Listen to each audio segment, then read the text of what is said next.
உங்கள் பேர் என்ன மேடம்? மேடம் ஒரு மைக் கொடுங்க. உங்கள் பேர் என்ன மேடம்? சக்தி பிரமா. சசி பிரமா. உங்கள் ஃபோன் நம்பர் என்ன மேடம்? 934270 சரி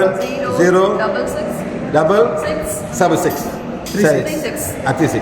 நீங்கள் எப்போ வந்தீங்க? 6 months before. எப்போ மேடம்? 3 months before. சென்னை நீங்கள் வீட்டுக்காரரா? ஓகே. என்ன நடந்துச்சு? Soul attachment.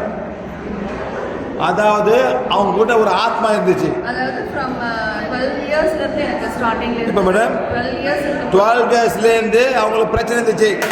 அந்த சோல் அவங்க என்ன பண்ணும்? ரொம்ப டிஸ்டர்பன்ஸா இருக்கும். எதுவுமே வந்து கான்சென்ட்ரேட் பண்ண முடியாது. ரொம்ப கோவம் வரும். என்ன மேடம்? 12 years இருக்கும்போது இருந்து 12 வயசுல இருந்து உங்களுக்கு ஏஜ் ஆனதுக்கு அப்புறம் ஏஜ் ஆன பிறகு அந்த சோல் வந்து எனக்கு அட்டாச் ஆயிடுச்சு அப்படின்னு சொல்லிட்டு எனக்கே தெரியாது. பேசுது உங்கள்கிட்ட? என்கிட்டலாம் பேசுறது காதுல ஏதோ சம் டிஸ்டர்பன்ஸ் இருந்துட்டே இருக்கும். அது ஆஃப்டர் மேரேஜ்க்கு அப்புறம் தான் கண்டுபிடிச்சாங்களே தவிர பிஃபோர் மேரேஜ் நான் நல்லாவே இருந்தேன். ஆஃப்டர் மேரேஜ் எனக்கும் என் ஹஸ்பண்டுக்கும் ரொம்ப ப்ராப்ளம் வந்து வீட்டில் ஒரு ப்ராப்ளம் வந்து வீட்டில் கத்தி பேச மாட்டேன், எதுவுமே செய்ய மாட்டேன். டிஃப்ரெண்ட் மூமெண்ட் எல்லாமே வந்து இருந்திருக்கு. அது என்னன்னா அது நினைக்கிற மாதிரி நான் அங்கே நடந்துக்கணும்னு சொல்லிட்டுருக்காங்க. என் ஃபேமிலிக்குள்ள வந்து எங்களுடைய லைஃபே ரொம்ப டிஸ்டர்ப் பண்ணிச்சு. நான் ரொம்ப காம்ப்டைன், பேச மாட்டேன், ரொம்ப ரிசர்வ் டைப், ரொம்ப இதுவாக இருப்பேன். ரொம்ப பேச ஆரம்பிச்சுட்டு ரொம்ப கத்துவேன். எங்கள் பேரண்ட்ஸ் வந்து ரொம்ப ஒன்றுமே புரியல, ஏன் இப்படி பேசுகிறா, இப்படி இருக்கிறா, நல்ல பொண்ணு, நல்லா இருப்பா பார்க்க அப்படின்னு சொல்லிட்டு எல்லாம் என்ன பண்ணுறதுனே புரியல. இவங்க வந்து சோல் அட்டாச்மெண்ட் கண்டுபிடிச்சிட்டாங்க. எப்போ கண்டுபிடிச்சாங்க? அது வந்து சோட்டானிக்கல் கோவில், சோட்டானி அம்மன் கோயிலில் போயிட்டு சோட்டானிக்கல் கோயிலில் போய் எனக்கு வந்து அப்போ என் குழந்தை பிறந்தான். அவனுக்கு ஒரு 1.25 வயசு இருக்கும் அவனுக்கு. அப்போ வந்து இல்லை எங்களுக்கு வந்து இப்போ சந்தேகமாக இருக்குது, நாங்கள் சோட்டானிக்கல் கோயிலுக்கு கூட்டிகிட்டு போகிறோம் அப்படின்னு சொல்லி. ஏன் மேடம் தமிழ்நாடு கோயில் இல்லையா? எவ்வளோ கோயில் கட்டி போட்டுருக்கீங்க? இங்கேருந்து போறீங்க கேரளாக்கு சோட்டானி அம்மனுக்கு. அப்போ இந்த கோயில் என்னத்துக்கு? மாறி மாதிரி கட்டி போட்டுருக்கீங்க. கோபுரமா இங்கேருந்து போகணும் சோட்டானி அம்மனுக்கு பேயை ஓட்டுறதுக்கு. எல்லாமே இங்கே தான் எல்லாம் போறீங்க அங்கேருந்து. அவன் இல்லையா? எத்தனை பேர் இங்கேருந்து அங்கே போறீங்க? சோட்டா அம்மன், பகவதி அம்மன், குட்டி சைத்தான். சொல்லுங்க மேடம். எங்க பேரண்ட்ஸ்க்கு என்ன பண்றதுன்னு புரியல. ஏன்னா நான் வந்து மேரேஜ் பண்ணும்போது டோட்டலாக டிஃப்ரெண்ட். யாருன்னு எனக்கு தெரியாது. இது புரோக்கர் மூலியம் கல்யாணம் பண்ணிட்டதுனால எங்கள் அம்மா அப்பாவுக்கு என்ன பண்ணுறதுன்னு புரியல. ஓகே சரி அவங்க சொல்கிறாங்க, அவங்களோட நம்பிக்கை கூட போகும். எங்கள் அம்மாவுக்கு இதெல்லாம் கொஞ்சம் நம்பிக்கை கிடையாது. சரி கல்யாணத்துக்கு கொடுத்துட்டு போகலாம் அப்படின்னு சொல்லிட்டு போனதில் அங்கே ஒருத்தர் ஈவினிங்கில் ஆனாக்கா தெரிஞ்சவங்களுக்கு சொல்கிறேன், ஈவினிங் ஆனால் ஆணி அடிச்சு ஏதோ பாட்டெல்லாம் கொண்டு ஆட வைப்பாங்க.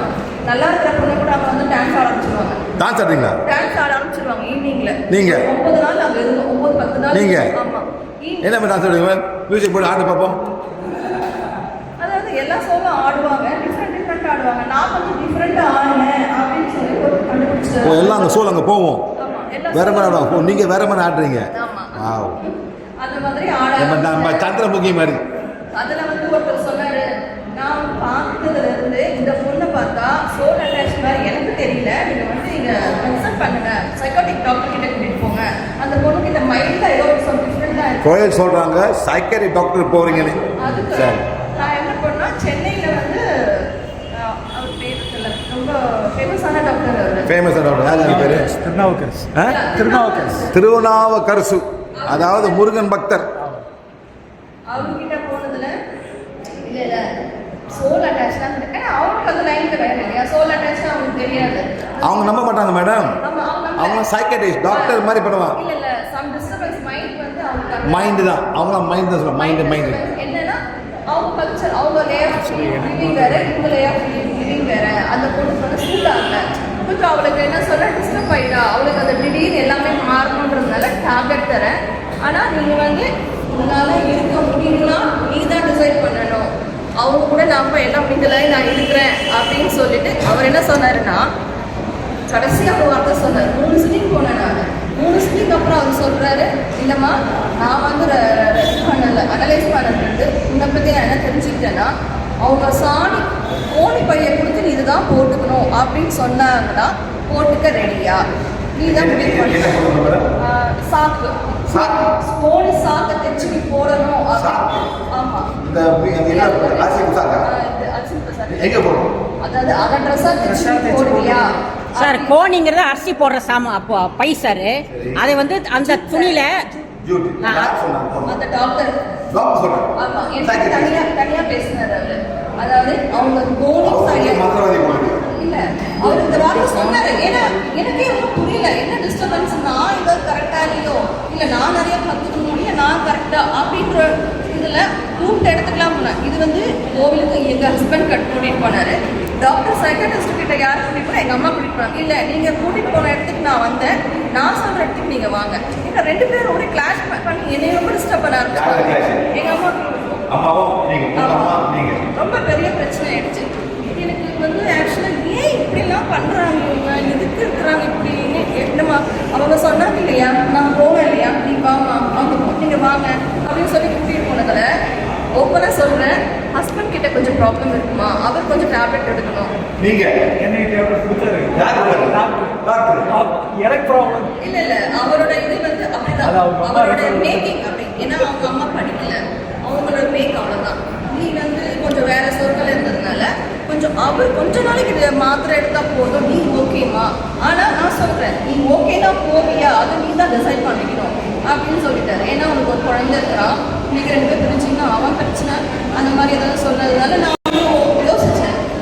பிரச்சனை ஆனதுக்கப்புறம் நான் போக மாட்டேன், ஏன்னா எனக்கு பையன் இருக்கான், நான் நல்லா படிக்க வைக்கணும், அவருக்கு பிரச்சனை இல்லை. நான் ஒரு 10 வருஷமா நான் அம்மா வீட்டில் தான் இருந்தேன். டிஸ்டர்பன்ஸ் வந்து போனதுனால சரி திரும்பி போகலாம் அப்படின்னு சொல்லும்போது, என் பையனுக்கு ஒரு 9th ஸ்டாண்டர்ட் படிக்கலாம். அப்போ உனக்கு என்ன அந்த ஏஜ் இருக்கும்போது நான் போயிட்டேன். நான் போய் அவன் வாழ்கிறோமா, பையனுக்காக நான் போகிறேன், எனக்கு வந்து அவன் லைஃப் முக்கியம் எனக்கு அப்படின்னு சொல்லிட்டு நான் போனேன். போனதுக்கப்புறம் இதே மாதிரி ஒரு 2 பேருக்கு ஒரு அண்டர்ஸ்டாண்டிங் இல்லாமல் சரி இத்தனை 10 வருஷம் பிரிஞ்சிருந்தோம், அதெல்லாம் இருக்கும் டிஸ்டர்பன்ஸ் அப்படின்னு சொல்லிட்டு இருந்தேன். கோவம் வந்தா என்ன பண்ணுவேன், நான் தூக்கி போட்டு அடிப்பேன். என்ன பாத்திரம் கிடைக்குதோ இவரை கத்தியோட விஷயம் அதனால நீங்க மோல் சாப்பிடுங்க. கத்தியோட விஷயம் கத்தி சிவ கட்டி தட்டி என்னது சிவ கட்டி இருக்கு. அதாவது ஒரு அருவாமனை எடுத்து அருவா கத்தி பாட்டை படிச்சிட்டேன். எனக்கு அந்த அளவுக்கு நான் வேகம், அதாவது எனக்கே தெரியல. நான் அந்த அளவுக்குலாம் ரொம்பலாம் ஸ்ட்ராங்லாம் கிடையாது. இப்போ சொன்னார் இல்லை அடிச்சாங்க, எனக்கு என்னமா எனக்கு கோவம் வந்துருச்சுமா, அதனால தான் நான் தூக்கி போட்டு அடித்தேன். அதாவது நீ என்ன பண்ணுவ, எனக்கு புரியுது, எதுவும் இருக்குதான் போல இருக்கு, நமக்கும் தெரியல அப்படின்ட்டு அவங்க அப்படியே பேக் அடிச்சுட்டாங்க எங்கள் வீட்டில். நீ போயிட்ட பார்த்துக்கோ, லைஃப் நீ பார்த்துக்கோ அப்படின்ட்டாங்க அவங்க. எனக்கு என்னடா நான் அந்த மாதிரி அடிக்க மாட்டேன், அவங்க இருக்குது போல இருக்கோ என்னமோ, சரிவா நானாவது இன்னும் 2 கோயிலுக்கு ஒன்று கூட்டிகிட்டு போகிறேன். அவங்க ஒரு 2 கோயிலுக்கு கூட்டிகிட்டு போனாங்க. போய் ஏதோ ஒரு குருஜி சும்மா அதுதான் சொன்னாங்க.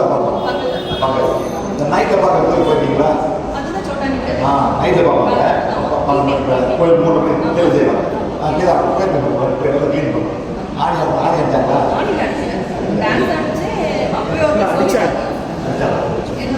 அடிச்சுதான் அனுப்பிச்சார். அந்த மாதிரி ஆச்சு. அப்புறம் நான் போய் ரொம்ப போகணும், அதை பார்த்து பையன் ரொம்ப என்னடா அம்மா அப்பா இப்படி இருக்கிறாங்க, அவன் ஃபீல் பண்ணக்கூடாது. அவன் ஃபீல் பண்ண நான் என் தாங்கியே அடக்கி என் கோவத்தெல்லாம் வச்சுக்குவேன் நான். அப்புறம் ஏதாவது ப்ராப்ளம்னா திரும்பி என்னங்க இப்படி பண்ணுறீங்க, அவ்வளோ கோவப்படுத்துறீங்க, உங்களுக்கு புரியவே இல்லையா நான் சொல்கிறது. அம்மா இல்லைம்மா நீ சொல்லலை எனக்கு தெரியும் கூட ஏதோ சும்மா படிச்சுட்டு இந்த காலத்துல கூட இல்லை இல்லைன்னு சொல்லிட்டாரு. இவர் டாக்டர் மாஸ்டர்ஸ் அப்படின்னு சொல்லிட்டு இந்த கன்ஃபியூஷன்லேயே லைஃப் போய்விடுது எங்களுக்கு. அப்புறம் என்னடா இப்படி பண்ணுறதுன்னு சொல்லிட்டு விட்டுட்டோம் நாங்கள். இப்படியே போவோம். ஒருத்தர் சொன்னார் மாதிரி இருக்குங்க நீங்கள் வாங்க அப்படின்னு சொல்லி போனார். 1 year before 2004 போனார். அவர் 2024 போனார். அப்போ எனக்கு தெரியாது. அப்புறமா இப்போ ஒரு 2025 ஆகஸ்ட்டில் கிளாஸ் வந்து வான்பதி மேம் வந்து கோயம்புத்தூரில் ஃபஸ்ட் எடுத்தாங்க. அப்போ எனக்கு கூட்டிகிட்டு போனார் இவர் என்ன. அங்கே போய் நான் கிளாஸ் எடுத்து ஃபஸ்ட் டேவே காம்பதின்னு சொன்னாங்க. இல்லை மேம் நீங்கள் கிட்ட வந்து ஏதோ நெகட்டிவ் எனக்கு தெரியுது, அது என்னன்னு தெரியல, இப்படிதான் மேம் சொன்னாங்க.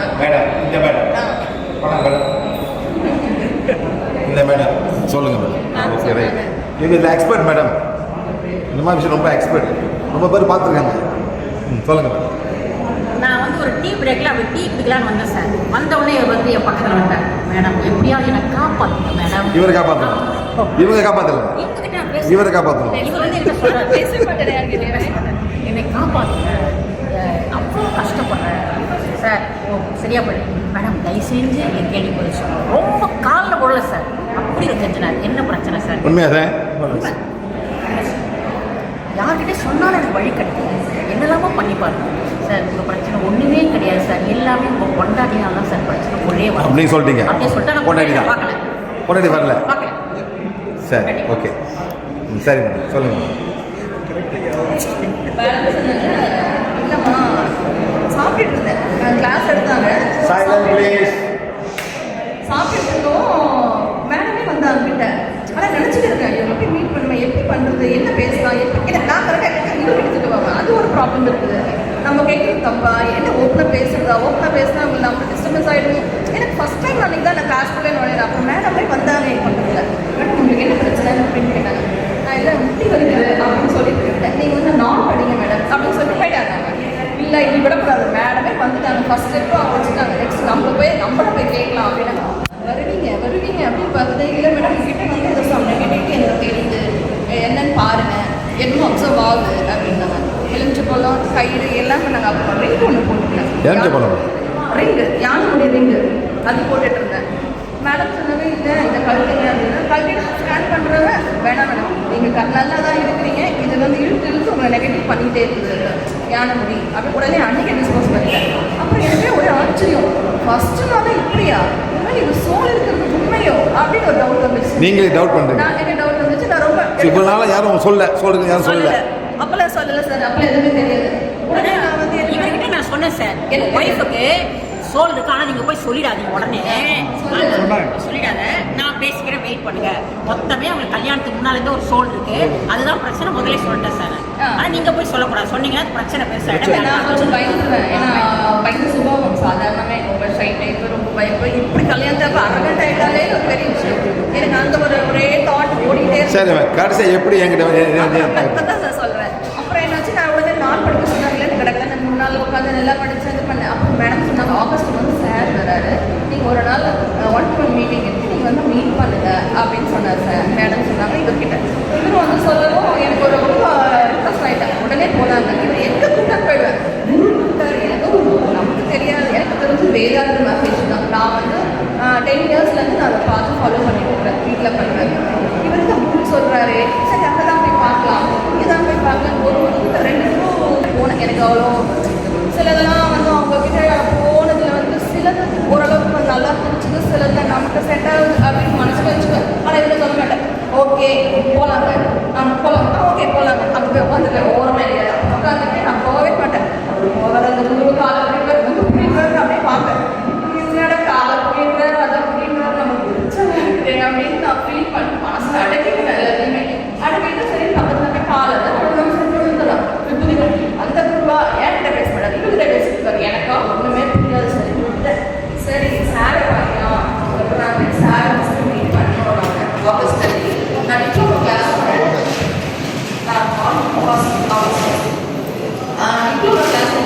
கிளாஸ் மேடம் இதெல்லாம் சொல்லுவோம் அவங்க மேம் கிட்ட வந்து எழுதுங்க இன்னும் எக்ஸாம் சார் வர படிக்கணும் மீட்டிங் அப்படின்னு அன்றைக்கே வாங்கிக்கலாம் அப்படின்னு மேடம் சொன்னார் சரி ஓகே